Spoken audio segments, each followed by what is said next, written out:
The National Assembly finally passed contentious amendments to elections law Thursday after the first attempt aborted following sharp divisions among opposition and ruling party lawmakers.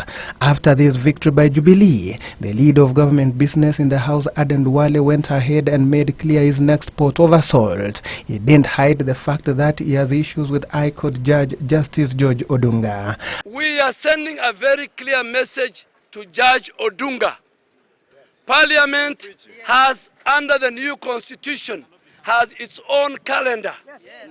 You want Judge Odunga, and I have said it many times, 24th of January when we come back, I will introduce a motion to discuss you. According to him, the conduct of Judge Odunga must be discussed at the floor of the House, perhaps jolted by an attack to one of the judicial officers. Chief Justice David Maraga warned Duale against intimidating members of the judiciary.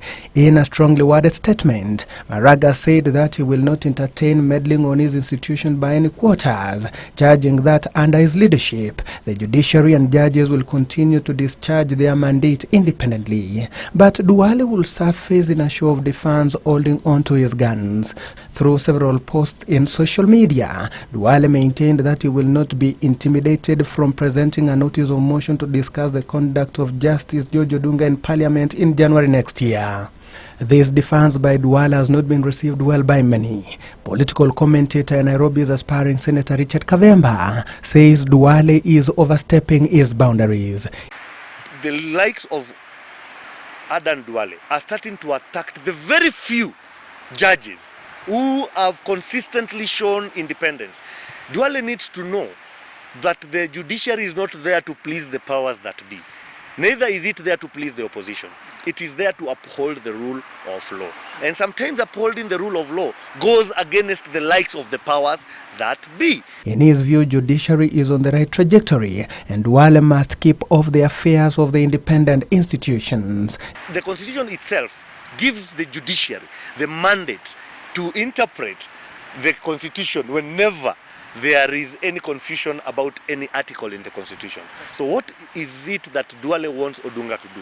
If Duale wants Odunga to behave like a Jubilee activist, then he should appeal to him to resign. Then we can bring him on board and probably even make him our chairman of the National Election Board in Jubilee. Kavemba at the same time called for sobriety regarding the amendments to election laws, saying a bipartisan approach is needed if the country must remain peaceful ahead of next year's polls. I would call for the same spirit that had been used to arrive at the initial law that was amended the other day to be again adopted, so that if there are people who probably after passing the law that they'd agreed on felt that something else had been omitted, if that thing is really genuine and in the interest of a free and fair election, I do not think that it will be impossible for them to convince their partners in the court side of the political divide.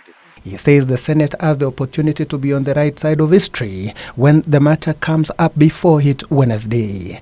Eric Biegon reporting for Channel 1 News.